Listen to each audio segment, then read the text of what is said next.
કેવી રીતે થશે તાલુકાનો વિકાસ? આ સવાલ એટલા માટે જ્યારે અધિકારી નથી, પૂરતો સ્ટાફ નથી અને ગામડા સુધી પહોંચતો વહીવટ જ ગાયબ છે. ગીર સોમનાથ જિલ્લાનો ગીરગઢડા તાલુકો વર્ષ 2014-15માં અસ્તિત્વમાં આવ્યો, પરંતુ 10 વર્ષ વીતી ગયા. તેમ છતાં આજે પણ વિકાસની રાહ જોઈ રહ્યો છે. તાલુકા સેવા સદન તો બન્યું, પરંતુ અધિકારીઓ ન મુકાતા લોકોના કામો અટકાયા છે. છેલ્લા 3 મહિનાથી તાલુકા વિકાસ અધિકારીની જગ્યા ખાલી છે અને હાલ ઇન્ચાર્જથી કામ ચાલી રહ્યું છે.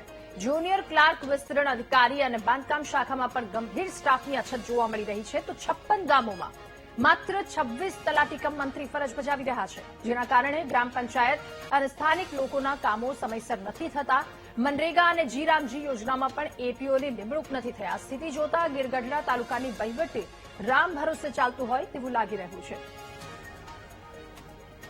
અમારે ફાટસના તલાટીની સમસ્યા ઘણા સમયથી હલ નથી. ખુદ કલેક્ટર ફાટસ આવ્યા હતા ત્યારે એમને પણ ગામના લોકોએ રજૂઆત કરી હતી, સાહેબ મોટું ગામ છે તો ગામમાં ઓછામાં ઓછા 3 દિવસ તલાટી આવે એવું કંઈક પ્રયત્ન કરો. એને ટીડીઓ સાહેબને ફરિયાદ કરી, ટીડીઓ સાહેબ કરાવું સૌ, હજી કાંઈ થયું નથી. મારો પ્લોટિંગનું કામ પણ અટકેલું છે, મારા ગામના વિકાસના કામ પણ અટકેલા છે અને વસૂલાત થાય નહીં તો લોકોના પગારે કેમાંથી કરવા? આ સમસ્યા દરેક તાલુકાના ગામડાઓમાં છે. અમારે ગ્રામ પંચાયતમાં તલાટી મંત્રી ચાર્જમાં છે.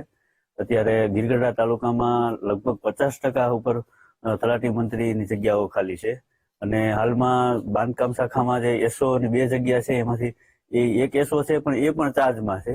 પ્લસ તાલુકામાં સ્ટાફ ઘટે અને ગામના વિકાસમાં ઓલું થાય છે અને તાલુકા વિકાસ અધિકારી પણ ચાર્જમાં છે. તાલુકા વિકાસ અધિકારી પણ કાયમી નથી. એક તલાટીને બીજી 3 પંચાયતના ચાર્જ હોય છે. તેના માટે લોકોને પોતાના કામ માટે ધક્કા થાય છે. વિકાસના કામ પણ યોગ્ય રીતે નથી થઈ શકતા. ઘણી બધી એવી તો ઘણા પ્રોબ્લેમ પડે છે.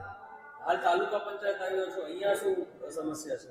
અહીંયા છેલ્લા 1 મહિનાથી ટીડીઓ પણ ચાર્જમાં છે અને બાંધકામ શાખામાં જોઈએ તો એસઓ ની જગ્યા 2 છે, પણ એક જ એસઓ, એ પણ સૂત્રાપાડાથી અઠવાડિયામાં 1-2 દિવસ આવે છે.